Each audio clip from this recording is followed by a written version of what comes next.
It is very good afternoon. It's Niall Boylan with you for the next hour or so. Now, there's a couple of things to get to. First of all, the Children's Hospital.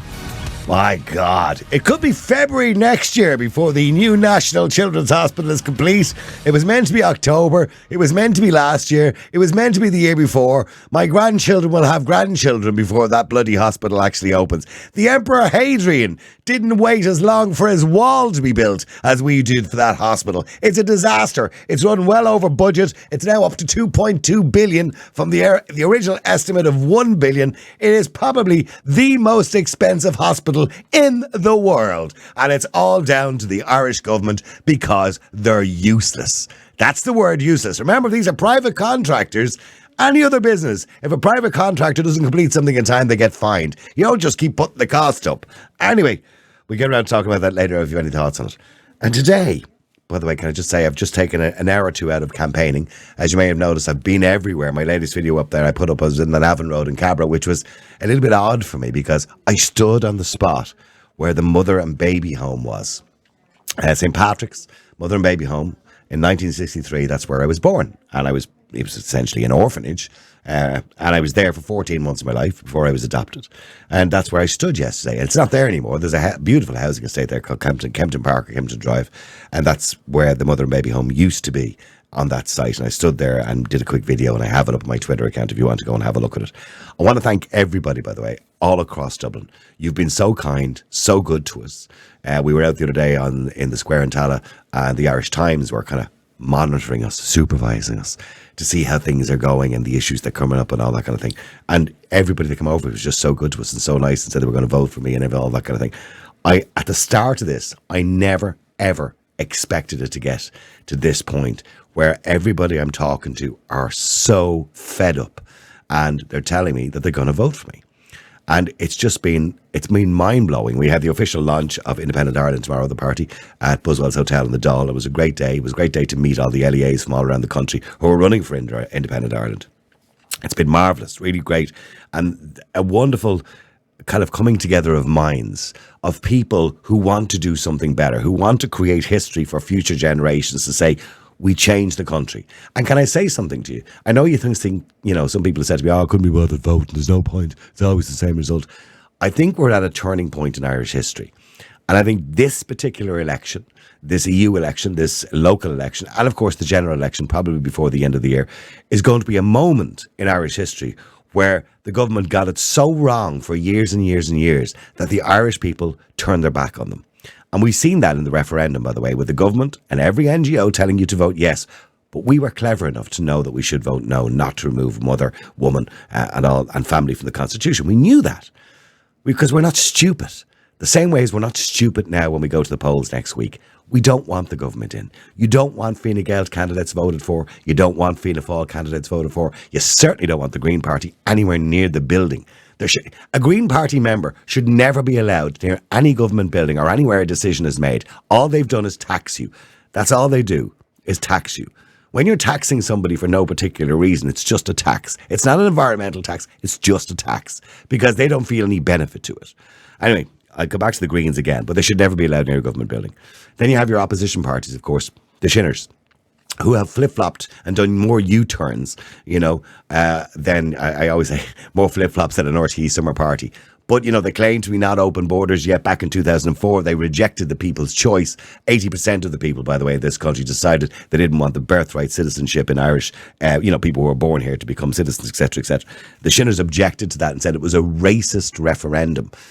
And all along, the Shinners have been saying things like that, and they haven't opposed the government too much when it comes to, this kind of refugee crisis that we have at the moment, this immigration crisis. But now all of a sudden there's an election coming and we're not open borders, and they're jumping on the bandwagon, saying things that I was saying 2 years ago that I was called right-wing for. So the Shinners are now saying things that I said, going back 2 or 3 years ago, actually 5, 6 years ago. And they're now they're not right-wing, obviously, are they? You know what I mean? So please, use your vote very carefully. Remember, they're not on your side. You see headlines in the paper that Simon Harris is going to get tough on immigration. He's not. Let's be clear about it. He's not getting tough. I sat at a table the other day, twice actually, on Drive Time and on This Week on RTE, and the people around the table are in denial. They're all in denial. What they want is different to what you want. They say they want a fair immigration policy because there's an election coming up. But what they want is the people who are here and the people who are coming into the country, they want to speed up the processing, not to get people out of the country who shouldn't be here. They want to get more accommodation for them. They don't want them off the canal, by the way, because they want them to leave the country, because some of them should leave the country. Not all of them, obviously, because some of them are genuine, but some of them should leave the country. They don't want that. They want to get them accommodation. Deportation, the word deportation is like a dirty, smelly word that they don't want to use. I use it. Triple D, remember, deterrent, detention, deportation. If people come to this country and they have no identification, they should be detained. There's no question about it, but we don't detain people. You won't hear anybody else saying that. You won't hear the Soc Dems say that because they want to give a house to everybody. According to the Soc Dems, I should never use the word illegal immigration because according to them, there is no such thing as illegal immigration. That's surprising. You should tell the Garda Síochána that because they prosecuted seemingly 100 people. Should we pardon all those people? Because according to the Soc Dems and according to Eoin O'Riordan, there's no such thing as illegal immigration. When I said illegal immigration on RTE, I was challenged by every one of them and the presenter of the show who said I shouldn't use that word, that there's no such thing as illegal immigration in Ireland. There is such thing as illegal immigration in Ireland. They are all wrong. We're dealing with people who are incompetent. We're dealing with a national broadcaster who sides with these people who are incompetent. If you listen to any of those debates, you will see exactly what happens. Every time I speak, they attack me. They attack me. They attack me. And you know what? Well done, lads, because all you're doing is drawing attention to the truth. I said there are some nefarious characters coming into the country. And there are some nefarious characters coming into the country. Most of the people who come in are probably reasonably okay people. But there are people who have backgrounds that we wouldn't let into this country or shouldn't let into this country. Without a shadow of a doubt. To suggest that there isn't is just barmy. But again, I was attacked for even saying that. You're not allowed to speak the truth anymore in case, I don't know, you hurt somebody's feelings. And I guarantee you, in a year's time, when the general election comes, government candidates will start using the word nefarious characters. Just like I wasn't allowed to use illegal immigration, but now Barry Cowan is using it, of course, in Fianna Fáil. That's okay. But his running mate, Barry Andrews, won't use that word and says we shouldn't use that word. So, thank you to everybody who is voting for me. Tell all your friends to vote for me. Please do. Because I want to make real changes and I want to be the voice of common sense. I'm the only one who sits around these debates and I'll make sense. I'm on again on Sunday on the Week in Politics. But the main debate, which is on next week, considering that I'm number 2 or 3 constantly in the running and the betting, by the way, out of 23 characters, the main debate, which is on RTE on Tuesday night, I am not on it. There are characters on it or people who are running for election who are way below me in popularity, way below me, and they're on it because they're part of the political parties, they're part of the establishment. We need to have a conversation when all this is over about democracy and about how elections are run, because I've now got a massive insight into it, and it is so unfair. We are watching people like, say, Maria Walsh, who's on every single programme, who managed to get herself onto everything, and it's not for the want of trying we don't get on it, but they don't let you on, because what they'll do is they'll go for the incumbents, the people who are already there, to give them another opportunity to go back and make a bollocks of the country over and over again. That's what they do. So we've seen, for example, in Dublin, 4 MEPs away all across the country. There's been 4 or 5, depending on which seat, which constituency you're in, and they've been silent for 4.5 years. We've heard practically nothing from them. Now they want their job back, and RTE will give them first opportunity and first dibs to go on the television and spout their nonsense so they can get back on again. So please don't listen to it. They're not on your side. I promise I'm on your side. I always have been. I've never let you down on the radio. I've never cared what I said. It doesn't bother me that, the Broadcasting Authority or somebody might complain about it. It never has bothered me before, and it's not going to bother me now. When I get to Europe, even some of the things that I can't do anything about that are at a national level, I will embarrass the Irish government. I will go over there and make so much noise that they will have to do something, because I'll have a much bigger platform. So please allow me, give me that chance, and vote for me next Friday. The elections are only nearly a week away now, just over a week. Give me that opportunity, and I promise I will not let you down. All right, there's my campaign bit for the moment. Now, in relation to what's happening today, it's like deja vu, isn't it? This is the 5th time in the space of 2 months we have removed the tents, and I guarantee you by tomorrow there'll be 30 tents back there again, because more people keep coming in. I mean, you can't keep putting a plaster on the bucket, on the leaking bucket, and still filling the bucket up as you're putting new plasters on it every single time, because that's not going to work. We have to stop the people coming here who shouldn't be here, and the people who shouldn't are people who are economic migrants or people who are coming here illegally. Help those who are genuine, but the rest, they shouldn't be here. They should be escorted back out of the country as soon as they get here. Processing time has to be like that, and get them out. We need to do that. Otherwise, we're going to keep having this problem.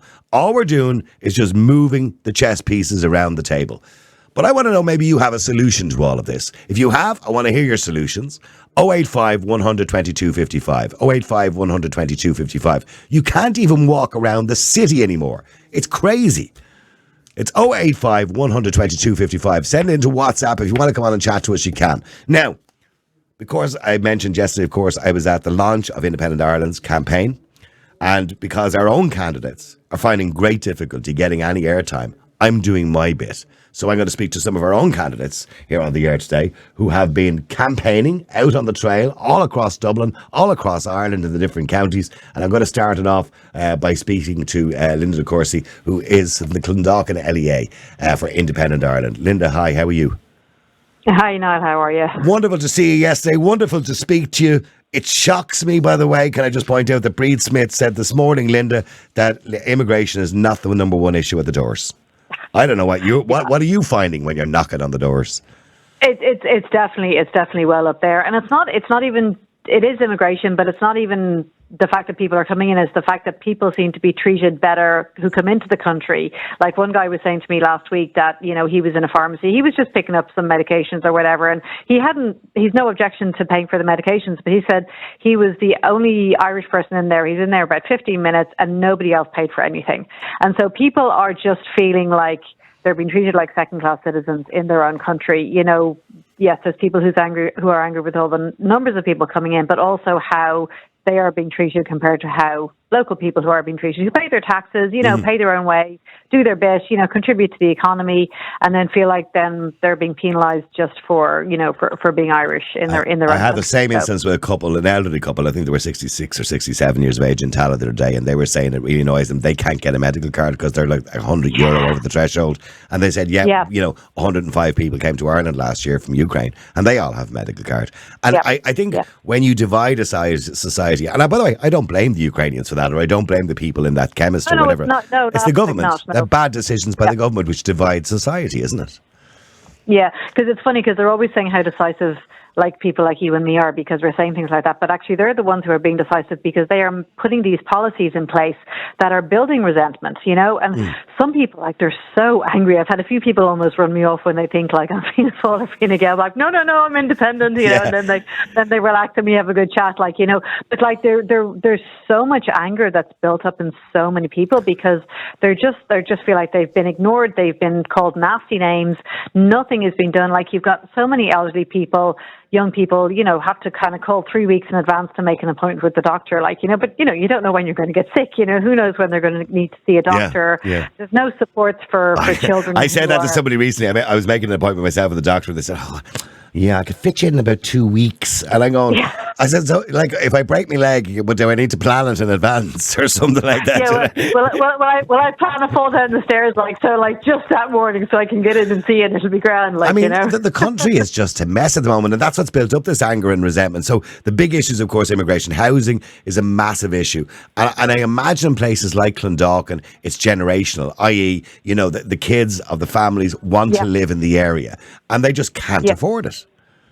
They can't, and I mean, so many, like, their kids are they're leaving the country, and that's heartbreaking because, you know, in the 70s and 80s, like, people had to leave, and you kind of would hope that we got past that stage where people were leaving in their droves, and now they're leaving, but they're only leaving because we're kind of bringing hundreds of thousands of people in, like, you know, and like, so it just seems, you know, 70% of young Irish people say they see no future in this country, and I don't know, I think that's heartbreaking. I think, you know, like, we have these people, they part of our culture, they're part of our history, their families, you know, they don't want them to go, you know, and if you want to go away, that's fine. I mean, I traveled, you know, most people travel, but we always knew when we came home that there would be a house to buy, like, or there'd be somewhere to rent until you could get on the property ladder. And now, like, literally there's nothing, absolutely nothing. So no, it's a big issue. Final question for you, Linda. What made you decide, this is your first time running for election, what made you decide, what was the moment you said, I need to get out there, I need to do something? What was the kind of decider for you on that?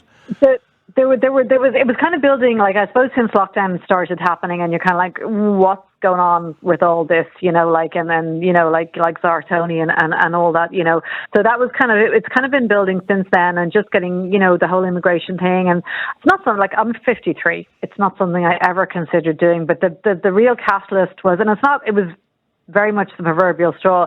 I found out there were plans to pedestrianise, Clondalkin village, stop the cars flowing through the village. And, everybody was up in arms. Nobody wanted this. Like, if people want to drive, and people will drive, they'll just spend 3 times as long in the car, so they spend three times as much petrol, 3 times as much stress, 3 times as much traffic congestion. And so then I was like, I have to throw my hat in the ring. Somebody has to stand up and say, we don't want this. Like, I think there's 16 or 17 other people running in the area. Hardly anybody else is saying the same sort of thing as me. Hardly anybody else is saying, we need to close the borders. We need to look after our own people. And one of the things I like about Independent Ireland is they do want to decentralise a lot of this bureaucracy, so that, like, what happens in Clondalkin is decided by the people who live in Clondalkin, not by just people like they're doing in Limerick at the moment, which is, electing a mayor who's going to have huge decision-making power. Yes, exactly. Yeah. I've always thought that was a good idea. That kind of idea, similar to America, this kind of a federal state where you have each, like Dublin, Limerick, Cork, Galway, whatever, they all have their own mayor, their own decision maker, and everything operates independently, with obviously central government giving them money. And I always thought that was a good idea and a way to run things. Mind you, local councils do that to some degree at the moment. And that's why you're going to be on, obviously, the local council too. They do, but it's very much driven by a green agenda. Like, and you can, it's not coming from, well, what's the best thing for the people who live in an area? It's like, well, we have a green agenda. Like, we have to get people walking because cars are bad, and all this sort of stuff. So it's not for the benefit of the locals, really. It's just for this sort of, these agendas that are coming, from goodness well, look, where. Linda, best of luck, and people of Clondalkin, I want you to get out there, vote for Linda. She's from Independent Ireland, which are a group of independents who've come together. It's like a big think tank. They've all come together to be, I suppose, the best person and be your voice across the country. So thank you very much indeed, Linda, and the best of luck next Friday, and I hope people get out and vote for you. Great, thanks for having me on. There you go, Linda de Courcy. She's in the Clondalkin LEA. Let me go to Willie Carton, or William. Let me give him his full title. William Carton from a Thai LEA in Kildare. William, hi. How are you? How are you doing, Niall? Good to talk to you. How are we keeping? I'm good, Willie. I mean, Willie, I suppose once you move outside Dublin, the issues are slightly different that people might be saying to you at the front door. So what are they saying to you? Well, I tell you, Niall, you can move where you like. I'm standing here in Narramore here this morning with another independent candidate, Paul O'Malley, and I'm standing here with Deputy Richard O'Donoghue here at the Canal. Here you live. If you want to say hello there, boys, to Niall. Morning, Niall. How's Niall? Good morning, lads. Good morning. Yeah, go ahead. We're all here, Niall, and we're rooting you, Niall, all the way. The reason you're going so well, Niall, is you cut through the mustard and you talk so much sense there. And that's why I'd say you have more support in Kildare than you have in Dublin, to be honest with you. You're fierce well liked down here and you have a big following. We think you talk a lot of sense, and to be honest with you, we must be doing something right, because when we used the slogan at the start of common sense, that you Simon Harris using it now, common sense, there must be something wrong, or we must be doing something right one way or another. So Willie, is it the same issues in Kildare that we're having in Dublin, that we're having in Galway, that we're having in Limerick or Cork? Is it immigration, housing, healthcare? Are they the kind of main issues that are popping up at the doorsteps? It's the very same, Niall, because it's the same government throughout, you see. It's the government that are at fault here. It's no one else. Can't blame immigrants and everything else for everything for the government's fault. I believe it's the government's fault. Look at the price of fuel, for God's sake. Like, you're trying to drive electric cars. How good would an electric car do me down here now going to Dublin every day? No. The battery will be flapping on the motorway. You'll end up in a fight in an apple green looking to charge it again, yeah. So, we've had dirty smoke in diesel engines down here for the last 150 years, and I don't see what damage we've done in the last 150 years to now. Like, now we're a small dot in the world, and we're causing all the problems. What sort of reaction are you getting at the doors? Are people welcoming, or do they think, he's just another politician, run him away from the door? I mean, are you getting a good response from people? I tell you now, the response I get at the door is very, very positive. If I was a party, they're running me, but because I'm an independent, that they're actually giving me time to talk to me there. The reaction that we're getting is, listen, I was going to do some. What difference is an independent going to make? And like my story is, like, I'm an independent there going to your door, but I have the backing of 3 TDs in the Dáil. I have the backing the 3 UBAs going to Europe there. I think we're going to be the most successful party in Ireland within a matter of coming years. I can't see what we're doing wrong. Yeah. I think the biggest thing we have to do when I should say we're in power is to stop the rot. I think it's going to take 2 to 3 years to fix this country, and there's no party going to fix it any quicker. But I think we have to stop the rot. I mean, what I noticed too when I was out campaigning, I'm sorry, I know it's a bit windy wherever you are there, but I noticed when I was campaigning, a lot of people feel a little bit disconnected in the sense that they're saying to you, "Oh, sure, why should I bother voting? It's always the same result. It's the same people get in over and over again." Are you getting that from people? I am getting that from people, but you see, a lot of people don't understand what the power we have behind us. Like as an independent, like me going to a door, a first-time candidate going to a door, when I stop at the door and I explain who my 3 TDs are above me, the power I have then, I suddenly go to 8 foot tall in a doorway and people actually listen to me and they understand where I'm coming from. I'm an independent with big power behind me. I'm not an independent like that. If I'm a normal independent, not in independent Ireland, I don't have the same backing as I have now. If you understand me, I get you. If I have a major issue at council level and I can't solve it, I can ring any of my TDs on the phone. They all answer me straight away, and we get a job done automatically. Well, look, I wish you the best. Go ahead, Willie. Sorry, Niall. I was at a door 2 weeks ago, and I rang Michael Collins. This woman was on a waiting list for 2 years to get a cataract done. She got it done last Tuesday, actually. Okay, so there's a bit of backing and a bit of power behind you, and a little bit of weight behind you. Yeah, absolutely. Correct, Niall. Well, look, Willie, I wish you the best, and I know the people at Kildare love you because I've heard a lot of good things about you, Willie. So I wish you the best next Friday, and I hope you get over the line, and I hope you're there to represent the people of Kildare and Athy and all around the whole local area there. I hope you're there to represent them after next Friday. Listen, thank you very much indeed, Willie, and the best of luck to you, all right? Thank you very much for the airtime, Niall, and the same to you, Niall, and please can we meet up shortly. Yes, absolutely. Let me go to the youngest candidate across Ireland is Ryan McKeown, also from Independent Ireland. Ryan, hi, how are you? How are you keeping, Niall? How's the form? Yeah, how's the baby of the party? Well, look, the baby of the party is absolutely giving current councillors a good run for their money. It's good when you have a Fine Gael candidate, current councillor coming up to you saying, "You're giving us a run for your money, our money." Mm-hmm. That's a good sign, you know? Oh, no, it is, absolutely. So, you're getting a good reaction. Are you confident, Ryan? To be honest with you, Niall, I pretty am confident, you know. As I said, look, I don't want to get my hopes up, obviously, too soon, because as we all know, polling can work because of the secret ballot, you know what I mean?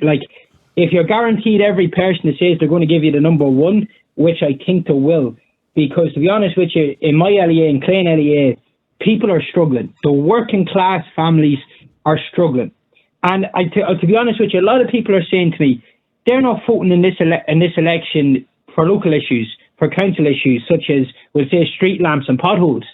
People are showing the government that they're no longer welcomed in this election. And that's what I'm getting hit with at the doors, because the green agenda is crippling businesses in my LEA. It's taking away parking spaces from outside businesses. A local pub in Allenwood is struggling because of it. You know, And this is where we need to bring common sense back to council chambers. And I believe, as a young candidate with the energy, that not some of them well-seasoned politicians that, you know, it's near nursing home time. I won't name any names. But at the end of the day, I believe I can bring that energy to the council chambers, and please God, in the near future to the Dáil. Now, just to let people know, you were going to head off to Australia as a young person. You were heading off to Australia for a better life, but you decided this is not the avenue I want to go down. I want to help Ireland. I want to make Ireland better. So I want to be part of the change. And that's why when you were approached, obviously, by Independent Ireland, you decided this is a good thing to do. Of course, yeah. Look, as I turned and said, I was going to pack the bags and I was heading, because let's call it black as spades. I know that I'm not going to have a home ownership anytime soon, you know, and I was working a 9-to-5 job, but I knew I could do something better than that, you know, and I was going to leave my family behind, my friends. Well, the majority of my friends are actually already over there, to be fair, but I don't believe in running away from problems. I'm a big believer in don't run away from your problems. Face your problems. And the best way of me facing my problems was to stay here Independent Ireland came at the right time. As I turned around and said, every single colleague in Independent Ireland, like yourself, the three amazing TDs, Fitzmaurice, Collins and O'Donoghue, and the great bat team, great support that's there is great for a young person like myself to try from, you know what I mean? And look, as I turned around and said, there's one thing with me, Niall, I'm not afraid of seasoned politicians. They look at me as a young lad, oh, here's a wee fart, what's he going to do? You know what I mean? Mm-hmm. But I'll tell you one thing now, and as I said to every single person on the door, I don't promise the moon, the sun, the stars to people, because let's call it black as spades. In a council chamber, if I get elected in June, it's still going to be the same politicians within the Dáil making the rules and regulations, and they're going to be still crippling, you know what I mean? But I will stand up against them. I'm not afraid to stand up against ministers and things like that there as a candidate. And I think that's why I've stood out a lot with the people of Clane LEA, because as one woman referred to me on Facebook, vote Ryan McKeown number one because he's like a dog with a bone. He doesn't let go. Well, Ryan, the best of luck to you next Friday, and I hope things go well. I hope you get over the line too. Thank you very much indeed for joining us today. All right, thank you, Ryan. Thank you, Niall, and the very same to you. Thanks very much. And we go to Colette Byrne. Colette, hi, how are you? Morning, Niall. How are you? Now, you're running in Portleash. What a wonderful I'm part in Portleash. Yeah, I worked in a nightclub many years ago in Portleash. I can't remember the name of it now. It was about 30 years ago. But a wonderful part of the country, of course. Colette, what made you want to run, by the way? You've never run as a councillor before, have you? No, I've never run as a councillor before. No, I contacted Independent Ireland because I couldn't see a party that would work for the Irish people. I mean, I could not believe all the other parties I don't know, it's hard to explain, but they weren't working for the Irish people, and that's all I could see. And I came across Independent Ireland and I contacted them to find out more, and shortly after they got back to me and asked if I would run. Yeah. I considered it after a few days because it's a big step to take. Oh, it is. You're putting yourself out there. I mean, that's what you say to all the candidates. You're putting your picture up on polls. You're putting yourself out there for both, the glory and the abuse. So it's a little bit of both. So you're really putting yourself out there. So it's a big risk. Yes, it is a big risk. And you have to finance it yourself. Yeah. We're not a big party, so we don't have extra finances to do it. So I considered it all. And I said, you know what? I trust me. I don't trust the other parties, and I trust Independent Ireland because they seem to have they are a party of common sense and common decency as well. And when you say about financing it, that's of course a lot of the independents and with the smaller parties too have to do that. For people who don't understand that, when you see all those posters up on the polls, they're like between 5 and 10 quid each to get them put up as well. It's an expensive thing to run for election. Now, of course, once you get the quota, or you get I think it's whatever it is, 25% of the quota or 20% of the quota, you get your money back, right? But in saying that, you still have to find the money from somewhere. How are you getting on with your funding? Are you getting many donations? Are people helping you out? Or how are you getting on with that, okay? I'm getting a little bit, but I'm not putting it out because I know how hard people are finding things. Yeah. So I'm just mostly self-financing it. But that's another day's work. Yeah, you'll figure that out. You'll figure that out when it's over. Yeah, exactly. How much money you owe. No new clothes for me for a year. and the reaction, I'll ask you the same question I asked the other three as well. The reaction you're getting at the door. What's the main issue in Portleash for people? The main issue, and it's coming up over and over and over again, is housing. Whether it's in rural areas or in towns, farming communities. I was speaking to one lady, and 3 of her children had to leave the country and gone to Australia. They had a farm, couldn't get planning for her children to build homes, and her kids, they just want homes so that they can settle down and have families. And affordable housing, yeah. Affordable housing, and they couldn't. So they decided to head off to Australia to start lives and rear their families. And there's that woman, the lovely lady, and her husband and grandchildren are the far side of the world. It's not a lot to ask. No, we're exporting our population, and a population we've educated. We paid to educate, by the way. We've educated the population, and we're exporting them. I grew up in the 90s, and at that time schools were closing. There was no work. All my friends are scattered to the 4 corners of the earth. I don't want to see that for my daughter. She's 19 now, and she said to me about 2 years ago that, Mammy, I don't see a future for me here. There's no chance I'll ever buy my home. And that frightened me because I only have one child, and I'd like to be able to be next door to her or down the road or next village across. And it's the same for family after family, door after door. I was at another house, a lovely young lady. A relationship broke up. Yes, this happens. One child, and she's now living back at home with her parents in the box room, the two of them in the box room. Now, she's working. She's on a low pay, and she can't afford a home, can't get accommodation. There's no accommodation to be got. She has gone into the council. She can't get higher on the list. You know, we need to prioritise homes, smaller homes even, for low-income families. Okay, so housing is a big thing, of course, absolutely, and everybody's seeing that at the doors as well. What else is coming up at the door for you? We recently had a new library built in Portlaoise, and nobody thought to ask the disabled persons' organisations their input on the planning. So what, they can't get into it? The electric wheelchairs will not fit in the lift to go upstairs, and that's a brand new. Oh my God! I thought there was rules and regulations brought in the 1990s, the late 1990s, in relation to wheelchair access. I know.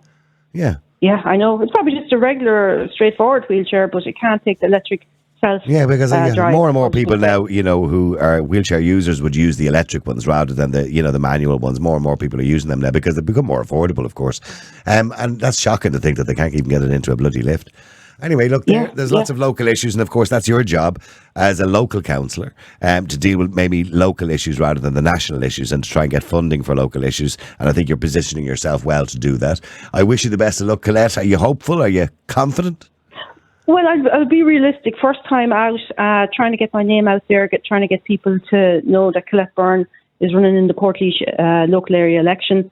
And look, I will stay going, keep working at it. Are you getting any local coverage in the local radio station or the local papers, or are you getting anything at all? Yeah, I was just on Midlands Radio there this morning, and on the local paper as well. Okay, that's good. As well. That's good. That's good. At least they're giving you a bit of coverage. Listen, Colette, I wish you well. Colette Byrne, and you're from Portlaoise. You're running for Independent Ireland. Get out there and give her a vote. All right. Listen, Colette, thank you very much indeed, and I appreciate it. Thanks, Niall. Appreciate it. Thank you.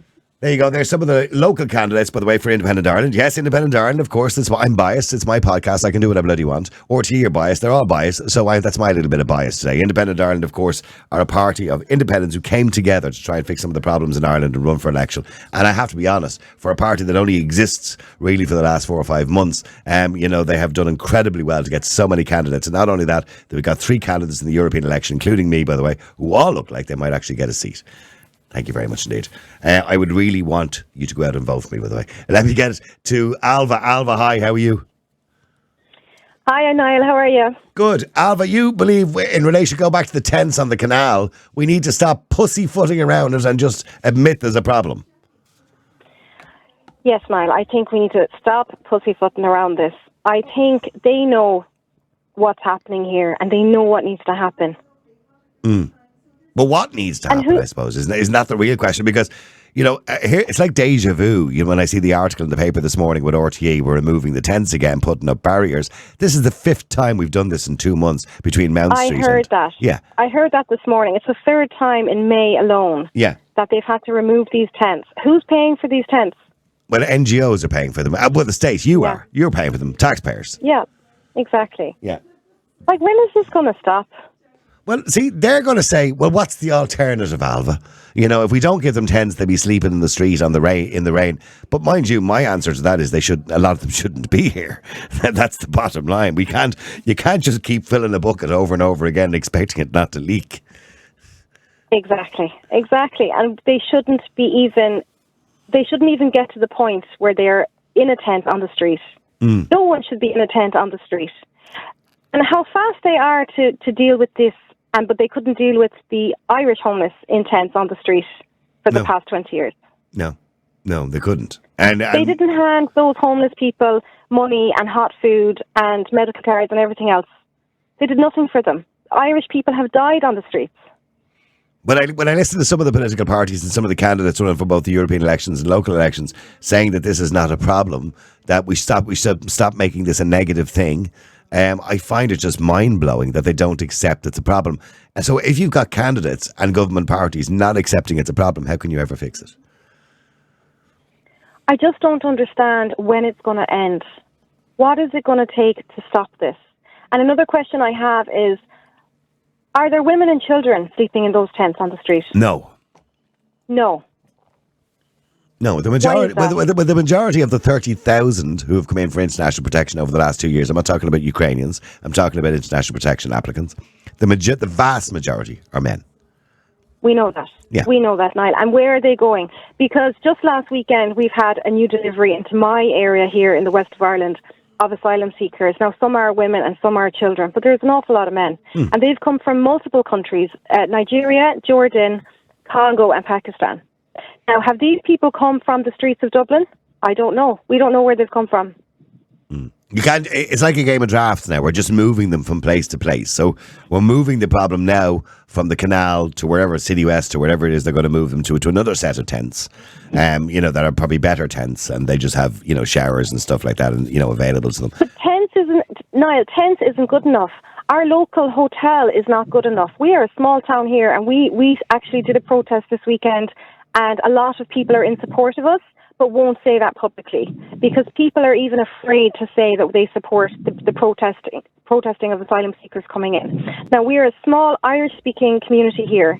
Everything is done through Irish. The school is through Irish. Day-to-day business is done through Irish. We have Irish colleges. We have young women and boys young girls and boys, I should say, coming from all over the country here to learn Irish. Now, I don't know if that's going to affect things going forward with people coming in. We have people here, like I said, from the Congo. Yeah. Like, to be honest with you, I live 5 minutes from a pub, and going forward, I will not be walking home from the pub. Not that I would go to the pub much anyways, but I really have so you feel a bit unsafe, yeah. Of the unknown. It's a fear of the unknown, isn't it? It is a fear of the unknown. But I'm not afraid to say that. And I feel like, why are people afraid to speak up? And why are we being branded in this because you get called right wing by the government. That's why you're afraid to speak up. And by the way, can I just point out, when I spoke up about this 5 years ago, or even 20 years ago, when this all particularly started, although it wasn't as bad as it is now, I was called right wing, and I have been called right wing, and now we have a government doing exactly what I said we should have been doing about 2 years ago. Pretending to do what I said we should be doing 2 years ago, and all of a sudden it's not right wing anymore. So I think you are right. I think there's a fear put in people not to speak up, that you'll be branded. I mean, you've seen what happened to me. Well, I don't know whether you heard the debates during the week in RTE that I was on. Yep. I immediately, as soon as I start speaking, I'm practically told to shut up, or they attack me or whatever. But I don't care. They're drawing attention to me. There is nothing wrong with being called right wing. What's wrong with that? I'm okay with that. Yeah. I'm okay. Yeah, by the way, this idea, and I said this yesterday in an interview with the Irish Times, this idea of labelling people, right? So they turn around and they say to me, are you right? Would you consider yourself right wing? And I go, well, I'm probably centre right if you really want to stick a label on me. But hold on, I can be left wing on certain things too. I voted yes for marriage equality, for example. You know what I mean? Yeah. Does that make me left wing? No, it doesn't. It just makes me a person with an opinion. You know what I mean? Exactly. But also a person that has common sense, like the rest of us, like most of us, to be honest. We had a public meeting there last week, when we were talking about the incoming asylum seekers here. We had some representation from the Fine Gael councillor and the Irish Freedom Party, and Noel Thomas from the Independent Ireland Party. Now, there was no show from Fianna Fáil. Surprise, surprise. It was, yeah, exactly. And there was almost no comment from Fine Gael. As in, well, not really, nothing I can do about it. Yeah. Not my problem. Nothing to see here. Now, that really, really angers people. And in fairness, the Irish Freedom Party and Independent Ireland have stayed with us all weekend, almost 24/7, in support of our protest. But an awful lot of people don't support it. The Teachicahar News was there, and the local radio, RNG, which is based nearby here, almost turned the narrative around and made it look as though the majority of our village aren't in support of our small protest, which is absolutely wrong. Now, we have a local guy who's running for a local election in Connemara South here, PJ O'Flaherty, and he was the one who organised the protest and is, trying to fight for I suppose the culture and the Irish language here in Connemara. And it feels like we're not being listened to. They're ignoring us, but they're ignoring everyone else around the country that is protesting, and it's just happening everywhere. I've been saying this for years. You're not being listened to. And I think that's why people feel this need now to change the way they vote in this election, because they feel that they haven't been listened to over the last few years. And again, when I was talking to Cormac last night from the Irish Times, I said, I've been doing the talk show for 30 years, and obviously people have a different view of the government sometimes, and the people aren't always right, because the people turn around tomorrow and say we don't want to pay tax anymore. That's not right. But the people are right most of the time. And I've seen this particularly over the last 4 or 5 years, when I'm talking to, people and callers who come on with their problems, and then I'm talking to a government politician, on the other line or whatever it is, or I'm interviewing them, there's a completely different view of how the country should be run from the people's point of view and the government's point of view. And that disconnect has got wider and wider and wider over the last 5 years, to the point now where I've talked to 250,000 callers in 30 years on the air. I doubt the government have spoken to 250 people. They speak to each other. Yeah. So they don't understand really how you feel. But the disconnect is there, you're right. But also, are they not seeing the unfairness of this all? Like, I would have absolutely no problem if they handed me a free house, a free medical card, hot meals every day, my kids looked after, clothed, fed, watered. Like, are they going to pay my property tax? Are they going to pay my electric bills, my bins, my diesel, my car tax? They're not doing this for the Irish people. They're doing it for other people, and we just don't have the space. And I'm not afraid to say that Ireland is full, and people aren't seeing that. Our health system has fallen apart. It's gone, non-existent. They kind of hate that line, Ireland is full. They believe it has negative connotations. But here's the thing. When it comes to the accommodation in this country, and that's basically what we base everything on, where we have places for people to live, Ireland is essentially full when it comes to accommodation. We have nowhere for people to live. But not only accommodation, Niall. We know that. That's an obvious thing. But our hospitals are full. Our doctors aren't even taking on new patients anymore. Our disability services, our schools, our creches. Just last year, I tried to get my baby into a creche, and I was told we are full because we are putting the Ukrainians there as priority at the top of the list. You're not even going on the list. The list isn't being added to anymore because we have priority for Ukrainians who deserve the social inclusion. Like, give me a break. This isn't fair. Okay, well, stay there for a second, Alva. Let me just go to Jackie as well. Jackie, hi, how are you?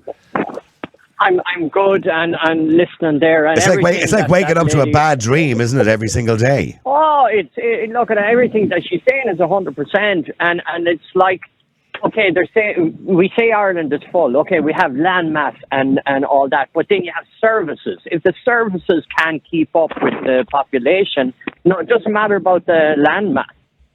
So if services aren't available, like you take close to where I live, there's a retirement home that HICRA, of course, knocked off, that they couldn't continue as being a retirement home. And now there's going to be putting maybe 40 to 60 unvetted men into that building. Now, it's in the middle of nowhere. Rackhaven is only a small village. They won't have, they have one doctor or whatever. There's no transport, and they're looking at doing this, and they're not. The people are kind of protesting about it, that it is going to happen. Like, yeah, but we shouldn't be at this point. We shouldn't be. I mean, and I said this the other day. I tried to explain this to somebody, but they were too thick to understand what I was talking about. I'm saying, there are genuine people who come to the country who flee war, all that kind of stuff. We get that, right?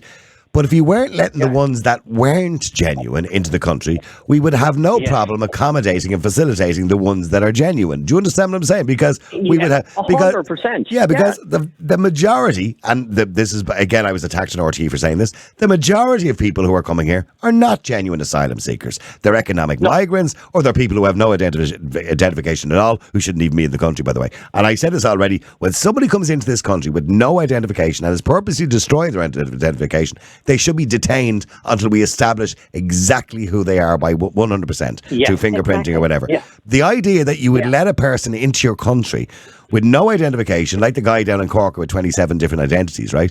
With no identification, and you would just let them walk into a city and walk around, and you've no idea who they are. Niall. That's bonkers. Niall, I was in Dublin Airport in March. I came into Dublin Airport off a flight from Portugal. There was other flights that came in at the same time, so you all walked through immigration at the one time. We were in the queue. There was a lady in front of us who presented herself to the man in the window. He was looking at everyone's passports, looking at the children's passports and looking at mine and then checking again that I'm not kidnapping my children. Yeah. The lady in front of me had nothing to show. And she had her hands up and she said, no English, I have nothing. He didn't know what to do with her. And she was holding up the queue and I thought, oh my God, what's he going to do? A team has to come in here and take her aside so that the rest of us can get through. What did he do? Guess what he did? What, did he just let her go? He let her through. He put his hands up like, fuck it, I can't do anything about this, and he let her through. We followed her out of the airport that day, out of the doors of Dublin Airport and out towards the car park where the buses were. And she got onto a bus. Oh, no. Well, no passport, no bags. She knew exactly where she was going. And who knows who she is and who she's meeting and what she's doing. And I said this again, some people are nice people, I'm sure they are, but there are people coming to this country, and no matter how small the amount it might be, we have no idea if they have a criminal background. We know nothing about them. They've no identification. I have no idea what we're doing. We have a duty, as much as Aon O'Riordan, who's like a circus act beside me in RTE, was laughing at me when I said this, and, and kind of tried to question me on it, or trying to nail me on it, or a gotcha moment. I said, we have a duty and a responsibility to protect our citizens and our borders. That's our job. Jackie, am I wrong in saying that? Is there something? No, is there something mental sense. Saying that? Yeah, but and if we go back a few years ago, and like I was saying it, you were saying, let's get our own stuff in order before we bring or allow people in here or bring people in, and to help them. Firstly, you look after your own. And you're not even allowed to say that anymore, Jackie. Sure, they're already writing the complaints as we speak. Yeah, but it doesn't it's just common sense. The whole common sense has gone out the window in this country. I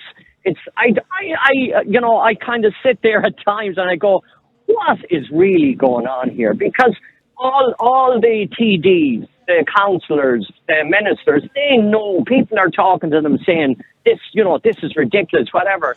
And they're ignoring everything that the people are saying. Now, maybe there's a whole cohort in Dublin that they don't know anything that's happening down around the country or around certain parts of Dublin. They live in their own little world and they're not affected by any of this. And maybe you have a certain amount of those that don't know and don't realise, because a lot of what we're saying is not public, in the public domain. It's only going to cross a certain amount of people. We don't have the mainstream media behind it. They're all against it. They're on the whole government side. So there's a lot of people that don't know what is going on. They do, So what? Yeah, okay. So Jackie, what happens tomorrow morning when the trespass tents, because the NGOs start handing out more of them, because 500 people a week are coming into the country or more? That's only what we know of, by the way. This idea, by the way, that the government will say, there's about 550 people a week or whatever, that's only what presents themselves at the iPass. Remember, there are a lot of people coming into this country, which we seem to forget about, by the way, and nobody's pointing this out, coming into this country illegally through Northern Ireland. And they're not going to iPass because they might have mates who already have accommodation, and they're going, come on over, sleep and kip on my couch or whatever. So, and they're coming in undocumented, as they used to call it years ago. So Jackie, tomorrow morning, the tents start appearing again, which is what's happened for the last 5 times. So I have no reason to believe it's not going to happen again tomorrow morning. What do you do? Do the guards go around and say, sorry, no, you can't do this? They have to stop this at the source before there has to be some sort of cooperation in the airports. Well, it's not. But it's not the airports. I mean, let's be clear. Most are not coming through the airport. We know now at this stage, over 80%, according to the minister, are coming from Northern Ireland. Well, they're coming from Northern Ireland. Yeah. Okay. So it has to be stopped. So how do you do that? But how do you do that? Well, the thing is, if someone, there was a report. Was it that there were so many people that were stopped on the way down? That the guards had the checkpoints, at Newry, yeah, and then I'm going to be honest with you, they're kind of pointless, those checkpoints, right? Because look, you can't put a checkpoint in every part of the border because the border is huge in a sense. There's so many roads into it, right?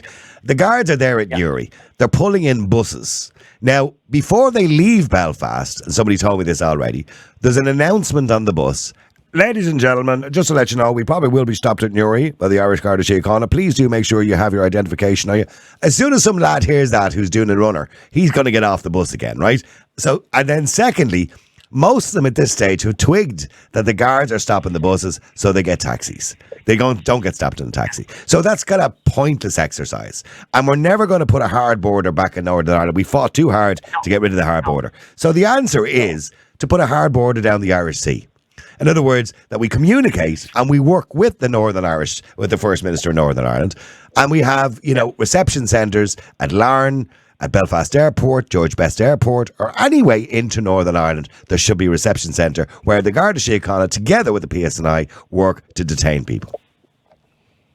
That's the only way. Well, that's the only way, Jack. How long will it take for that to be even a person to do that? But here's the thing. When this was suggested going back 4 weeks ago in the Oireachtas, and the minister admitted that over 80% were coming from Northern Ireland, she was asked, have you been in touch, with the Northern Irish First Minister? She said no.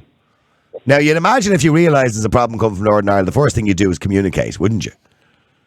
With Michelle O'Neill. Yeah, so okay, if you go back to the tent situation again. So you have NGOs supplying the tent. Then you have these whatever, the guards and the county councils and all that, and they're pulling the tents away. And then they put up the barriers. So each time you have this circle of events that's happening. And like, it's nearly like they're creating the problem to solve the problem, and it all, then to people around Dublin, it looks great. Well, look at the government, they're doing something now, they're moving them on, they're whatever. It's kind of taking the problem away from our patch here. Yeah. So it's like creating the problem to solve the problem. Okay, well, hold on a second, because I know Nuala and Sean are waiting ages. I'm going to come tomorrow after that. Nuala, hi, how are you? I'm good now. I was just looking at, this EU temporary agreement, which why you have so many people from Ukraine coming in here. That was started in 2001. That's 20 years before any invasion took place. Oh, I know, yeah. Now, you kind of think, holy Moses, like, was the West trying to facilitate this or what? Well, my real point is that at the moment there's an awful lot of people who were in direct provision and are now out in the community, and most of them working. But they're accommodated through the HAP scheme. And we know the HAP scheme is costing billions. And, that means that we do not have any permanent place for people. Even that we have given citizenship. Yeah, I know. We're kind of propping up the private landlords. Yeah, I know. I understand that. Yeah, we don't have. So, and then we have our own competing with this. So, if you're on the HAP scheme, you end up with possibly more money, disposable money, than somebody who is working and coming home with a take-home pay of about 500 a week or less, and has to pay rent for a rent of. I know. I understand the economics of it, and the problem is that the people are coming to the country. A vast amount of the people that are coming to the country are going to be a constant burden on the state, because they're never going to earn enough money to purchase a house in Ireland, right? Because we all know the cost of a house in Ireland, just like many of us are a burden on the state. Okay, but Nuala, just in relation to what's happening at the Canal. So, the problem may move from the Canal to somewhere else. We've now got barriers all the way up the Canal. People can't even go for a walk along the Canal anymore. It's getting ridiculous now. I mean, and we've taken them all down again today. They've all received letters saying they're going to move them all to somewhere else. But tomorrow, you're going to see them pitching back again. So there's going to be another, because, they just keep replacing them with more people coming in constantly all the time. So how do we solve this problem? It's kind of a vicious circle, in the sense that the NGOs are getting money from the government to give them tents, and then the government comes along and takes away the tents. And I think you have to declare an emergency situation and say, we can only accept a certain amount of asylum seekers because we don't want to cause instability in the country, which it is causing. Okay, so how, and I would agree with you. So how do you go about that? How do you go about stopping the 400 or 500 people coming through Northern Ireland, and that's where the majority are coming through? And let's be clear, there's a good pool of them on the way, because 1.2 million people currently in the UK are waiting or have been seeking asylum who are probably going to be rejected. So they're all going to want to go somewhere, and I'm thinking Ireland is probably the place for them. So well, somewhere between 700,000 and 1.2 million. So how are we going to stop that from happening? How? Well, I don't think this idea that the NGO says that we have to accept everybody that comes in here. So there's about 112 million people displaced worldwide because of different wars. We cannot take them. You know. Okay, I don't know, but I'm agreeing with you, Nuala. Everybody is agreeing, right? Yeah. So we're all agreeing. We're all in agreement on that element of it. We can't just keep doing this. You know, you can't wake up every morning and having the same answer to the bad problem and with no solution. So, but what is the solution to stop people coming into Ireland via Northern Ireland? The airports, Rosslare, all those places, they're no problem. We should be able to manage that. That's not rocket science, right? Because all we've got to do is put Garda Síochána on and reception centres there, right? So how do you stop people coming in from Northern Ireland, which is the vast majority? Well, I mean, if you declare an emergency and you say no more, we're not receiving any more applications, you just have to get the government to go up here. Mm. They're not. They're sliding around and they're slipping around, and they're not taking the reins of what's happening and sending people out to Carrow. Sure, that's a terrible thing. You know, I mean, the population of Carrow is probably 200 or 300, and you're sending hundreds of people out there. Okay. Listen, thank you for that, Nuala. Let me just go to Sean and I go to Morris then and Bernie. Sean, hi. How are you? Hi, Niall. Good afternoon to you. Look, Niall, I just want to start with this. I was listening to Classic Hits last night with the Mary Lou interview there. Let's not talk about Classic Hits. I can't do that on the podcast. All right, John, to be honest with you. I understand. Okay. Well, it's about Mary Lou anyway. Okay. Can we talk about her? You can talk about Mary Lou. You can talk about Sinn Féin if you want, as long as you don't say it defamatory. Go on. You want to see the bullshit she spewed last night? It was unbelievable. All right, I haven't listened to the podcast. I haven't listened back to it, but I will if I get a chance. I will listen back to it. Well, but let's just move on from that interview because I don't think it's fair because I worked for Classic Hits for a long time. Yeah, okay. Well, it's like everybody's saying, Niall. Every candidate,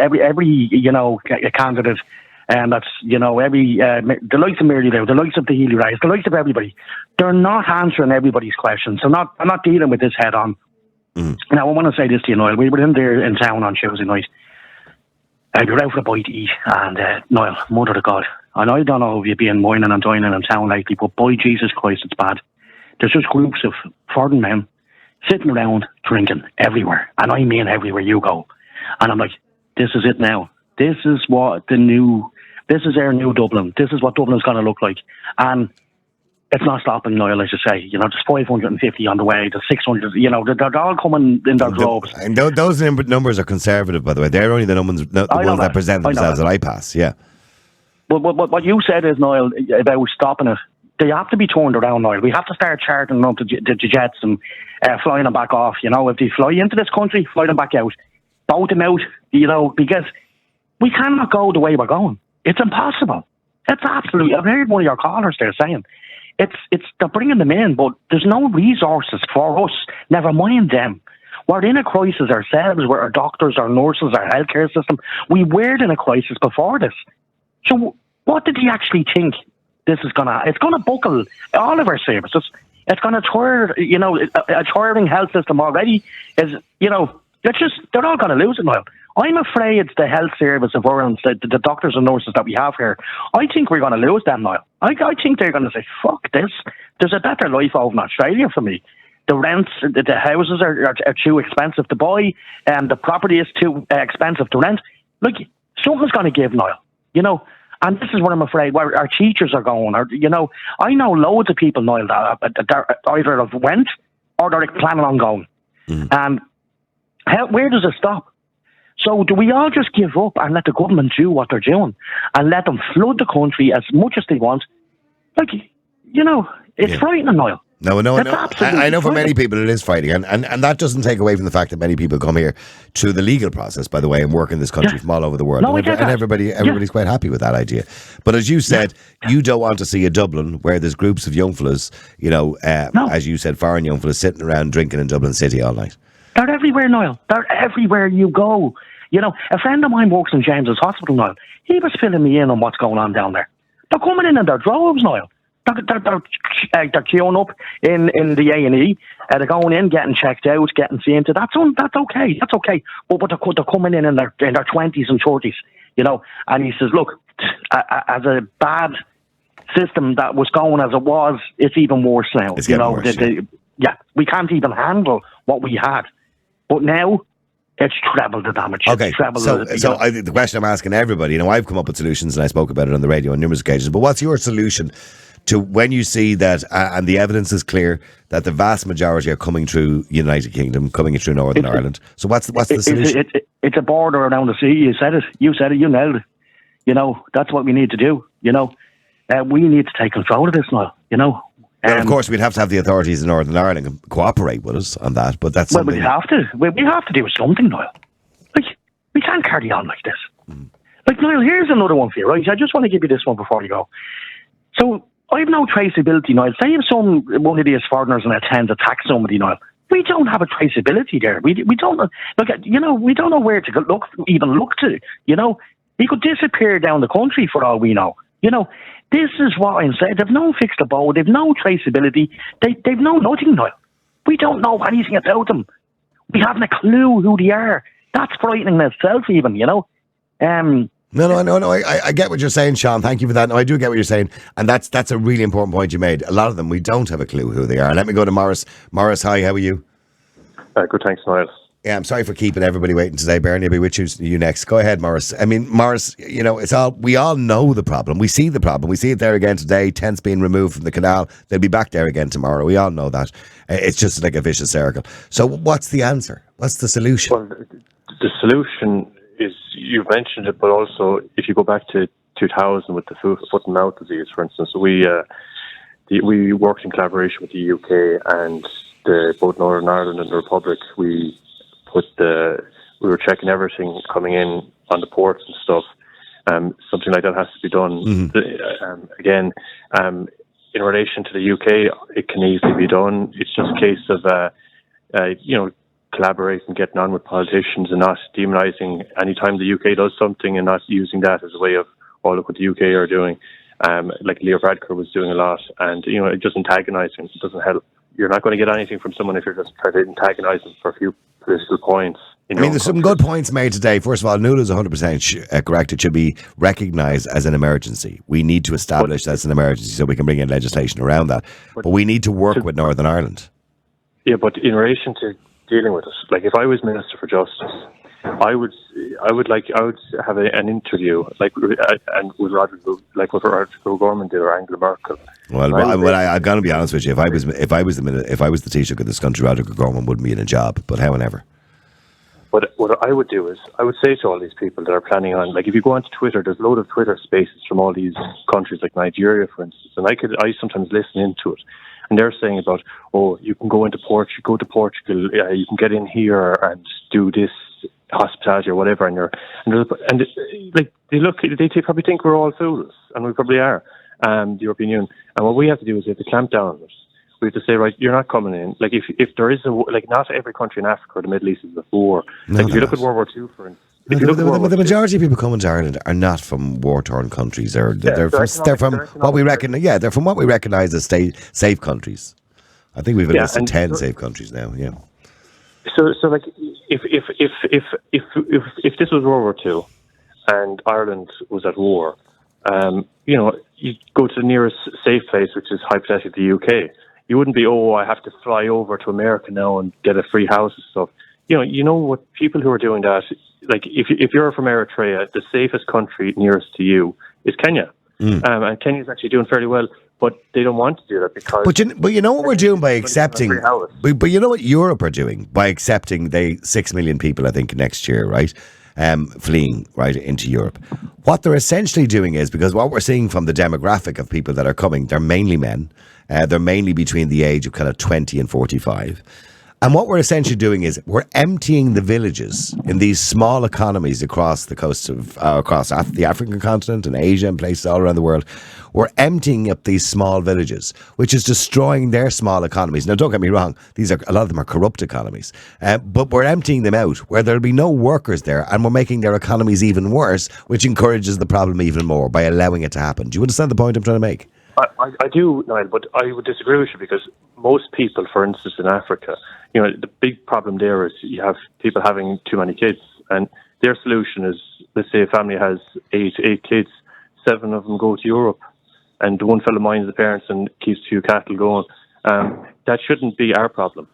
They should, if you can't mind the amount of kids you plan on having, you should have only 1 child. And Europe shouldn't be your destination for the rest of the kids you can't support. Europe, we don't have oil, we don't have all these resources Africa and the Middle East have. Yet we can manage ourselves. They can't. But you're saying we can manage ourselves. If you look at the country around us at the moment, I don't know whether we can or not. You kind of wonder, wouldn't you? What I'm saying to you is, it shouldn't be up to us to mind someone else's kids from Africa just because they have too many. They should do more family planning, and it should be enforced. And if countries don't want to do that, then we should be preventing any of them from coming in. And in relation to all the people who are failed asylum seekers, they should be immediately deported, and the NGOs have to be defunded. And all it takes is a change in legislation to prevent these people from constantly. But how is it ever going to change, Morris? How is anything going to change when the vast majority within the political circle, and again, I go back to the 2 debates I was on, one last week on Drive Time, one on this week on RTE on Sunday, and the people who sat around the table with me, the 5 or the 6 people around that table, all disagreed with me, and all don't believe this is the problem that we're making it out to be, and all don't believe that people should be deported. So I mean, how will we ever solve a problem when the political class in this country don't see it the same way as you and I do see it? The only way to do it, Niall, is to chuck them out. I think, to be honest, you were the only person talking sense. You were the only one who was talking facts. Barry Andrews and the rest of them, and your man Labour. Now, don't mind Aon. He's like a comedy act. You know what I mean? Yeah. You see, the thing is, they knew you were saying facts. They couldn't disagree with that. All they could do was try and shout you down, and they just made themselves ignorant. Appear as ignoramuses. They came across as if they were dragged up, basically. That's my opinion. And they didn't do themselves any favours. No, I think they did me more favours by constantly shouting. How they acted. And, what they don't realise is they're going to lose all their jobs. Hopefully Barry Andrews will get knocked out. The Labour guy, but he won't. But he probably won't because there's a problem is there's so many. It's just hereditary, isn't it? This country. My family all voted Fianna Fáil, so I'm going to vote Fianna Fáil. Sure, I don't even know Barry what he stands for, but I give him a vote anyway. Sure, you know what I mean. Mind you, he only barely scraped in the last time round. But also we have to cut the corruption out of the system. You see these politicians now. The reason why they're selling out the country is because they're looking at that and saying, right, we're going to get a cushy EU job at the end of it. That's going to be our 30 piece of silver. While the rest of the country is up in flames. They don't care. Yeah. By the way, people have said that to me too. That RTE tried to say something. Oh, the salary is quite good as an EU MEP. Would you be willing to give it up? And I'm going, why would I work for free when I've just left a radio job with a reasonably good? And why aren't you asking the rest of the candidates the same question? It was kind of like, let's pick on Niall time. You know what I mean? But the difference between me and them is I'll work for the salary. I've never taken a day off of my life on radio, by the way, as sick or anything like that. Most of these guys now are career politicians. You look at the youngest guy who's in the Dáil, or your man who's a Taoiseach. They never worked a day in their life. They went from university to being a TD. Well, he dropped out of university, didn't he? Simon Harris. Simon Harris, yeah, he dropped out. Oh, that's hilarious. Okay, well, stay there. Let me just go to Bernie. Stay there, Morris. Bernie, hi, how are you? I'm grand, Niall. How are you today? Yeah, somebody's going to correct me if I'm wrong on that, but as I remember Simon Harris dropped out of college, didn't he? Yeah, he did. That's what was written in the papers about him. Last night, I'll just say, I know it's nothing to do with you. That was a shit show that was on last night with Mary Lou McDonald. I nearly vomited. Okay, I didn't hear it, so I won't cast any opinion until I hear it myself. No, I don't. I'm very fond of Garrett, but Jesus, that woman needs to be put out. Anyway, my thing on this is, in the airports, we have an unused car park that they're all giving out about. We can't open this. Put all the tents out there. Bring in those NGOs that are sitting on an 80,000 job. Make them work 24 hours a day. Just go through every one of the people who's coming illegally and send them back on the Ryanair flights. And that'll be money well spent. Mm-hmm. And they don't have to clog up anywhere, and there's no waiting time. This waiting around is a rubbish.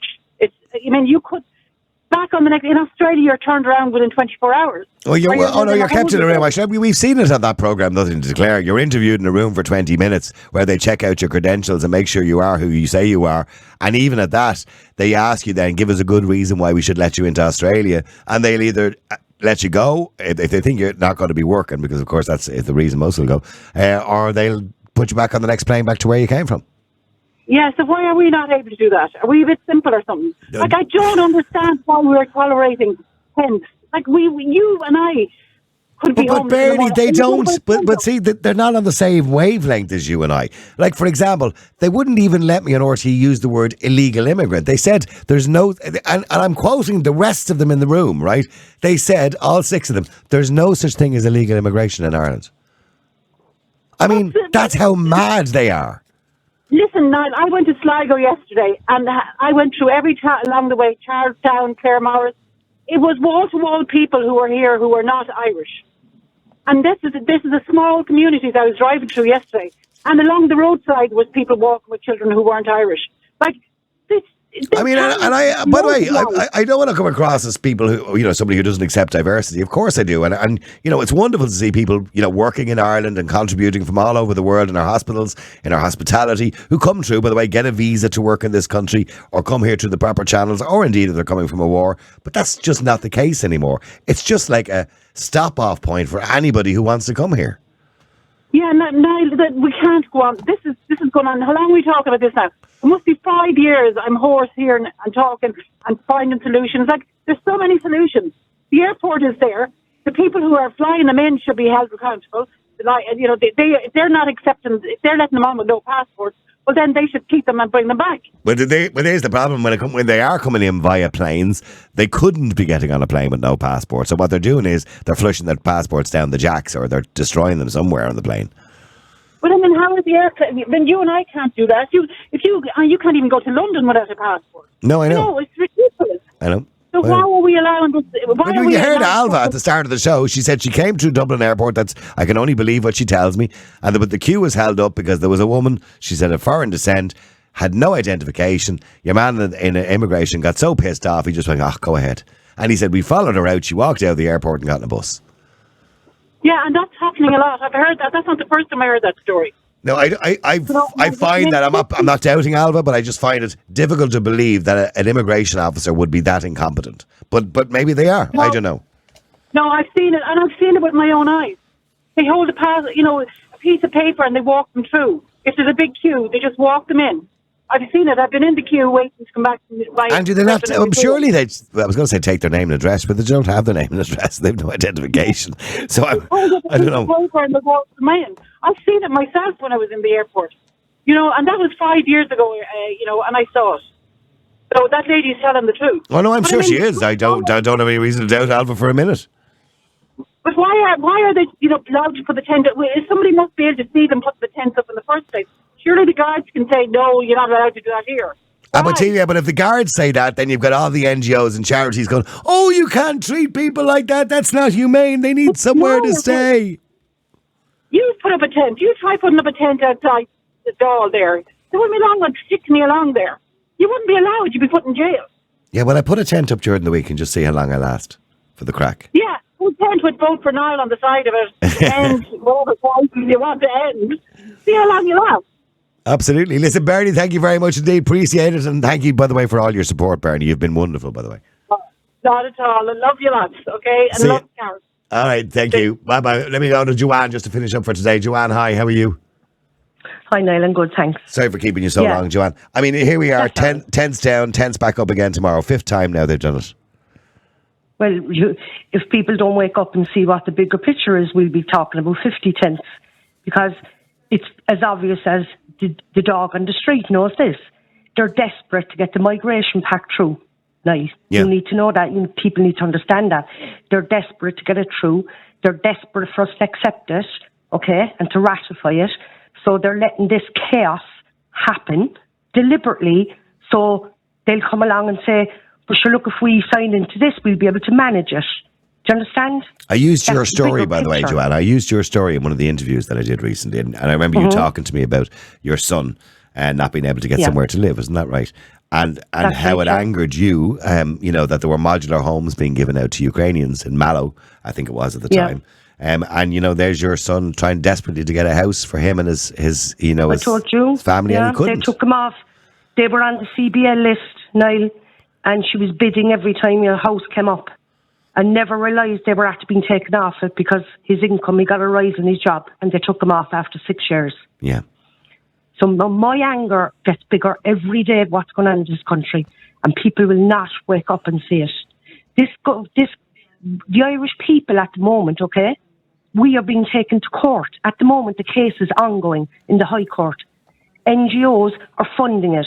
An asylum seeker that came here and wasn't accommodated, okay, he's taken the Irish people to That's court. right. I seen that. I seen to the force paper. us to house them, and they want €318 a week. Now, if they win this case now, you might as well just kiss this country goodbye. And that gives us Because it's a an legal open door obligation. By the way, we've never had that legal obligation as far as Irish people are concerned. We've a legal obligation to give people shelter under the Constitution, but not to give them a Absolutely. house. Right. Yeah. If they win Well, that we're case, being you're right. taken I mean, to court it's at an the interesting moment. case, and I don't want to go too much into the details, but you already Yeah. gave them most of the details. But if that case, it's a landmark ruling. It means It's that a landmark ruling. we'll have an obligation to house anybody who comes here. And provide them, they want €318 a week. Nice. To keep them above the poverty That's more than people getting social welfare, by the way. 100%. What does a pensioner get? We're a joke. You know? We're a joke of a country at this stage. We're a joke, and we need to take it back. And as I said to you, it might be unpopular. It might be a very unpopular opinion of mine, but I really don't care. We're seeing the chaos that's happening in the UK.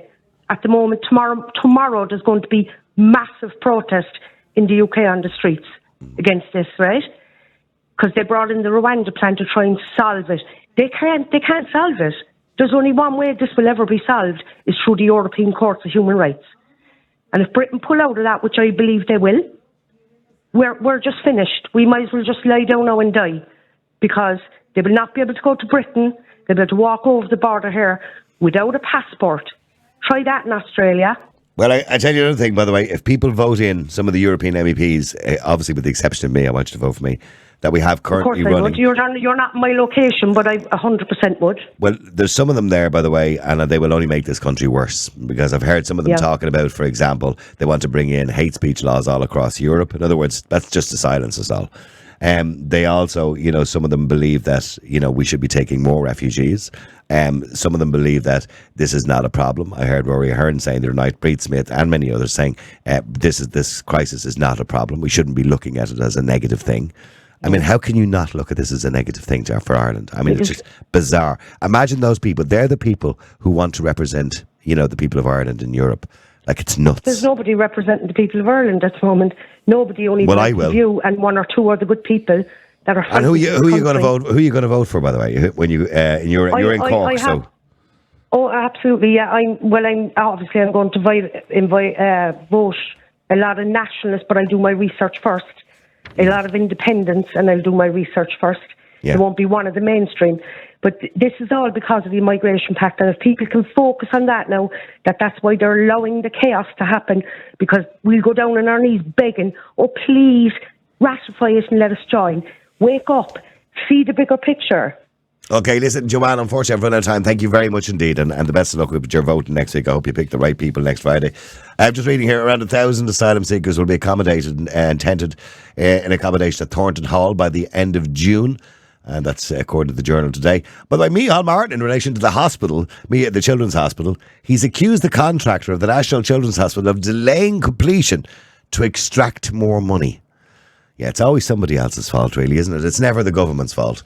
I mean, if you go back years ago, for example, why the hell do they not put the skids on them from the very, very start and say, hold on, you told us you'd be at this point, at this date, you're not, you're going to get a fine. Why? They're private contractors. They've given it, a tender to the state. So if they don't do it on time, there should be fines. We shouldn't be paying them more money. The budget keeps going up. It's ridiculous. There's the best hotels in the world didn't cost as much as this bleeding hospital.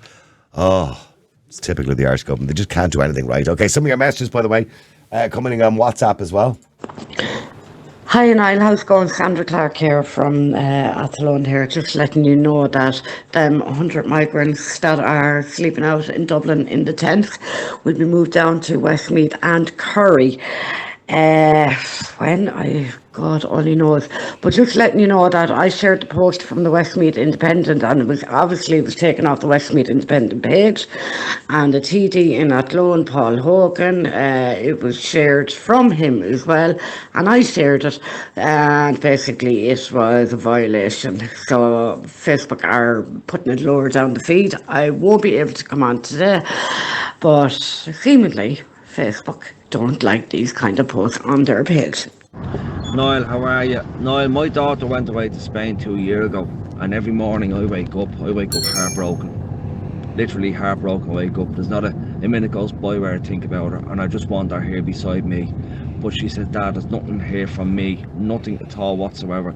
Now she's doing okay in Spain, and we go over every now and again to her. But she got away out of this country because of what's going on. And she said she knew it was going to get worse. And then when you see refugees coming in, getting what they want, getting this, getting that, it breaks your heart.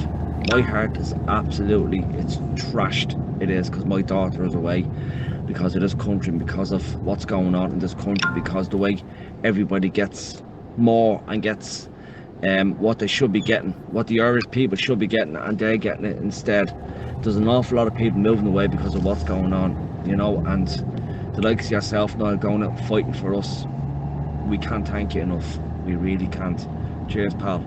Thanks very much, Neil. And I'm just looking, by the way, on Twitter. There's 2.8 thousand people watching right now at the moment. So I'd ask every single one of you to let me give you that opportunity to be your voice in Europe. So please do vote for me. Next Friday is only a week to go, well, a week and a day to go to the elections. It's your opportunity to make history in Ireland, not just about voting for me, by the way, but it's your opportunity to make history in Ireland, because we are at a turning point where everybody's really unhappy with what the government are doing. And it's not just the government. They're unhappy at Sinn Féin. They're unhappy at people before profit, the Soc Dems, Labour, the establishment. And I feel sometimes a bit like David and Goliath. You're kind of up against the establishment. But it's your opportunity to change everything. And this will be the first stage. The next stage is the general election. So you've got the local elections next week, and you've got the European elections. Make sure when you go into your count centre, your ballot centre, should I say, your voting centre, you go in and you get your 2 ballot papers. So one will be for local elections, put in your local candidates, and one will be for the European elections. And you just, with the European elections, it's the same. You put in your numbers, okay? Don't put an X beside them or anything like that. It's not an X, it's a number. So the first person you would like to see voted for the European Union, you put a 1 beside. If there's nobody else you would ever like to, so if you look down your list and go, I wouldn't want any of them, well then don't put anything else. Just put a 1. If there's more than 1, if there's another person, you'd say, well, look, if he doesn't get it, I'd like him to get it. Put a number 2 beside them. And so on down the sheet if you want to. If you don't want to fill out the whole sheet, don't believe people and say you have to fill the whole sheet. You don't. You only fill out who you would like to see represent you in Europe. 1, 2, 3 in order of your preference. 1 being the main one you want to see get voted in. 2 being the one, well, if he doesn't get it, I'd like him or her to get it, or whatever it is. That's the way it works. So please do it. Make sure you go out and vote. Make sure you're part of the change, because there's going to be a change.